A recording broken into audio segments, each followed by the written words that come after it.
Alright then guys, what is going on? Welcome back to another video. Today guys, I want to talk to you about my visit to the Greek Orthodox Church, St. Nicholas in Cardiff guys. So it was it was a really interesting experience. So just to sort of go through it. I'm with my mate Declan and Chris, and we go to like the entrance of the place, and it's near this Cyprus. It's like the Cyprus slash Greece place where you can, I think, learn the language. I think you can either learn Greek, or there's just like a Greek and Cyprus center type place.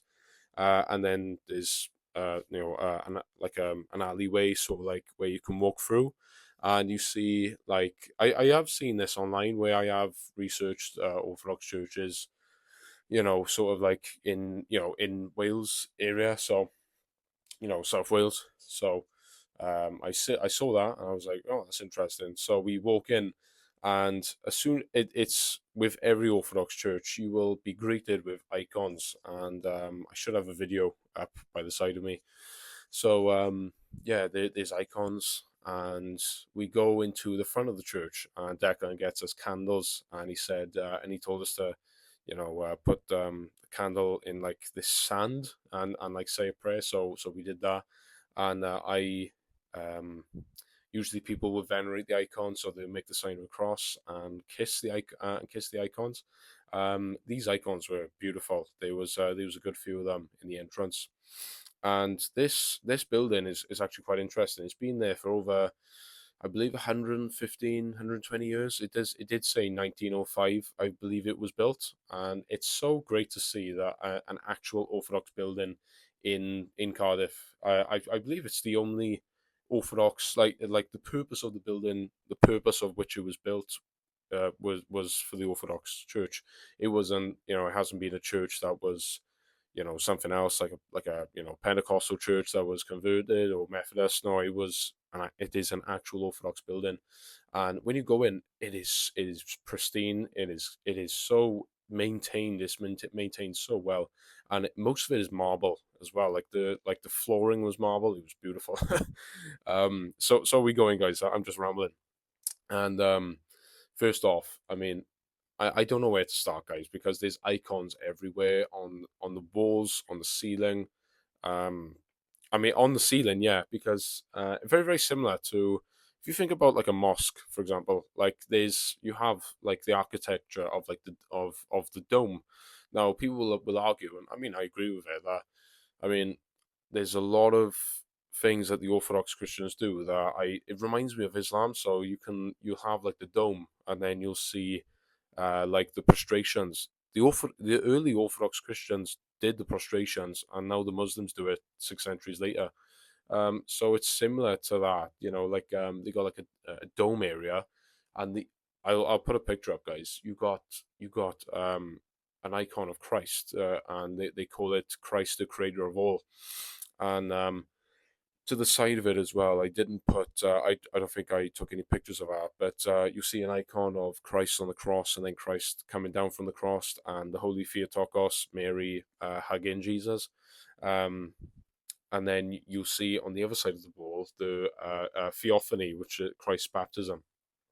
Funny enough, I bought a few icons online, so I think I've got the resurrection one. I'm gonna get the theophany one, and I'm gonna get a Saint Spiridon icon as well. I wanted a saint one, so that's gonna be quite interesting. But seeing the iconography, seeing like the architecture of the building was, I mean, I was just in awe of it. Like I remember the first video I made in Orthodoxy was Father Jacob's church in Cardiff, which is the Methodist church, where he's got a iconostasis in the corner of a Methodist church, and I was just in awe of it. And it was funny. The top comment on that video was talking about my lack of words, because when you go into a divine liturgy, there's not much to really say. You're just in awe of everything, and all your senses are engaged with the incense, the icons, the singing. It's great. It really is great.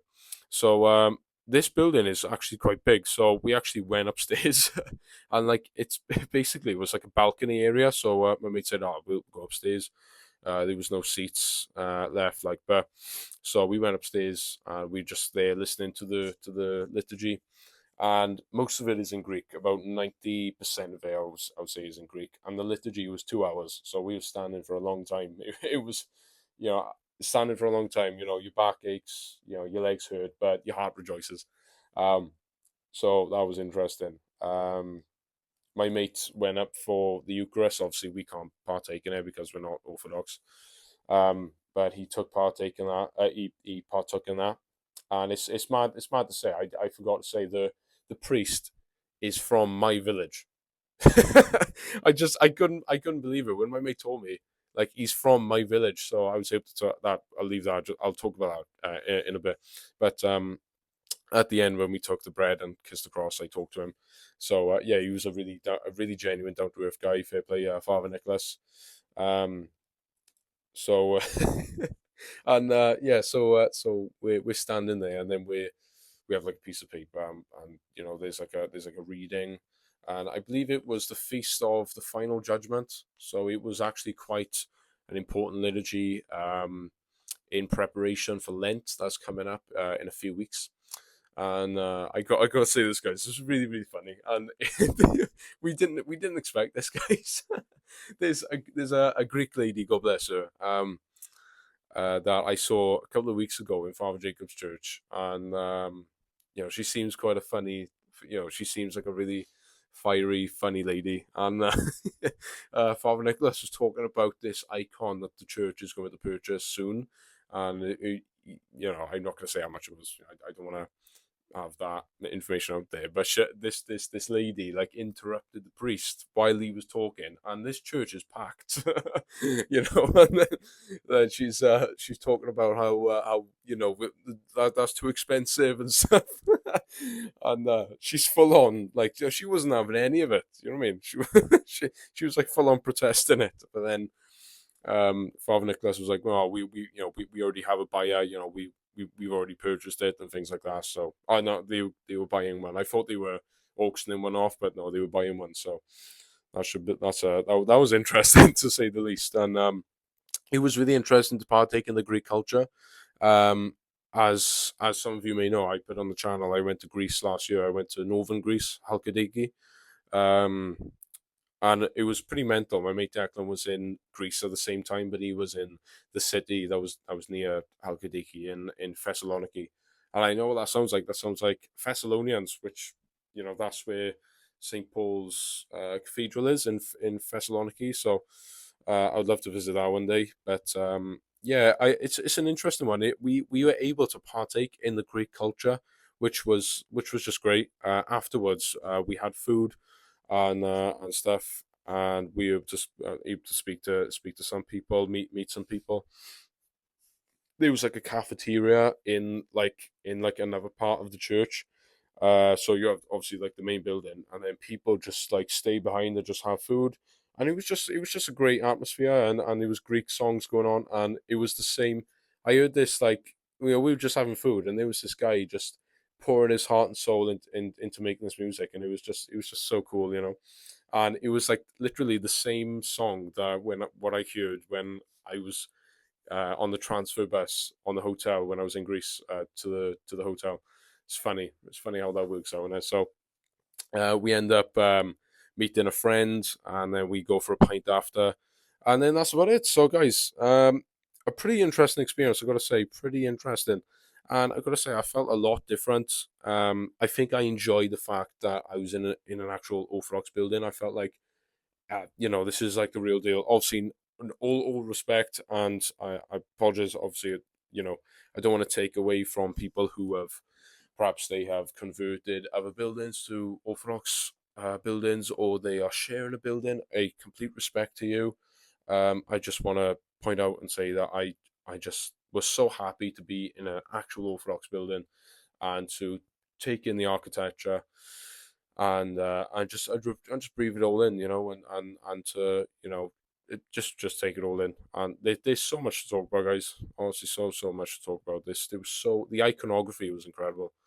Um, and then the iconostasis was on another level. Like just the quality of the iconostasis, the icons. and there was people coming back and forth, and a lot of like icons, like the different, I think, bishops or just like volunteers who were there and like, you know, helping the priest out with different things. But yeah, so at the end, I was able to have a little chat with Father Nicholas and stuff, and what I really like, everyone can go up after then to the priest to take this bread. I forgot what you call it, the Greek term for it, but you can take this piece of bread and then kiss the cross. So that was cool. And I was able to just tell him I'm from the same village that he's from, and this guy learned Greek, and now he's a he's I don't know how long he's been a Greek Orthodox priest for, but yeah, it's pretty interesting. So, you guys, I let me know what you thought about this video, guys. This was my first time at a Greek Orthodox church. Oh yeah, guys, I was gonna say about how welcoming and just how genuine the people were. I have to say, I didn't really have a chance to talk to too many people. If I'm being totally honest, guys, I maybe it was the part of Greece that I was in, but I didn't find the people locally to be the most hospitable or welcoming. Perhaps it's because they just haven't had a good experience with like tourists and stuff like that. But I have to say, I find the Greeks very what's the word, sort of like tenacious, like like they won't back down from like an argument or something like that. I want to be nice about it, but like I saw, when I was in Greece, there was many. It's hard to explain really. Just like the people working in the hotel with it. Obviously you can't generalize, but that's not how all Greek people are. But they're very straight to the point, and they'll speak their mind, which is which is cool, which is nice. In a way, a little bit different, like sort of like I don't know how the UK talk, how British people talk and stuff. But no, it was cool to take their culture in. It was cool to introduce myself to people. Um, so yeah, guys, yeah, that's pretty much about it. So, guys, if you've enjoyed this video, please comment, like, and share, and subscribe. And yeah, guys, tell me if you've ever visited a Greek Orthodox church, or I don't know. It's very interesting how you have different subsects of Orthodoxy. Greek Orthodox, you have Russian. I know Father Jacob's church is sort of like, I think it's like the archdiocese of Russian Orthodox churches in Europe. That's what he's a part of. So, but yeah, guys, this was a very interesting experience, I've got to say. And yeah, guys, so guys, thank you very much for watching. I'll see you guys all in the next one. Peace out.